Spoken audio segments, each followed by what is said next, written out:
Hey, this is Seth over at Old Car Road Trip. One of the guys from the Model A Club knows that I've changed some of the wiring in my Model A. Deviated from Henry Ford's method to something that's a little bit more reliable. And he looks like he may need to do the same on his car. He's having trouble with the headlights shorting out.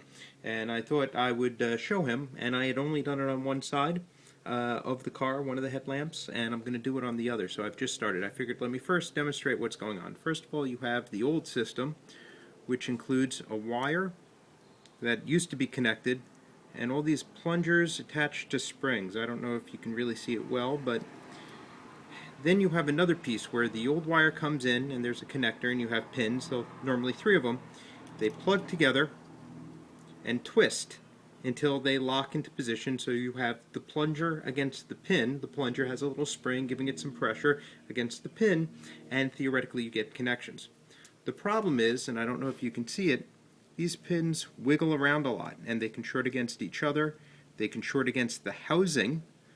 All these shorts, you can start a fire, you can lose your headlights, lots of things can go wrong.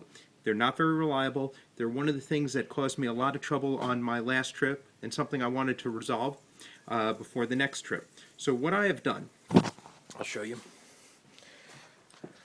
I've disconnected the headlights. This is the wire coming off the wiring harness out of the car. And I have an old replacement conduit, the silver housing. Not conduit connection, and I've just hollowed it out. The old piece actually fell out. So what I'm going to do now is take a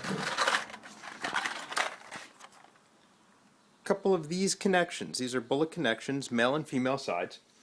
Put them together, crimp them onto both the headlights, feed the wire through the hole, and what's going to wind up happening is I'm going to have a connection at the end of the day that looks something like this. What does this allow me to do? It allows me to connect the conduits correctly. It allows me to wire directly the headlights to the switch with the little bullet connectors, which I can then detach if I ever need to and reattach. From the outside, no one will ever be able to tell. From the inside, you eliminate all those shorts. And that's the whole goal of it, making it more reliable. I know some of the purists are going to be a little bit upset that this is what I've done, but you know what? Too many times have my ammeter flipped back and forth. Too many times have I been caught without headlights. I'm done with it. This video is for Len. Hopefully he's done with it as well. And look forward to seeing you on the road. Bye.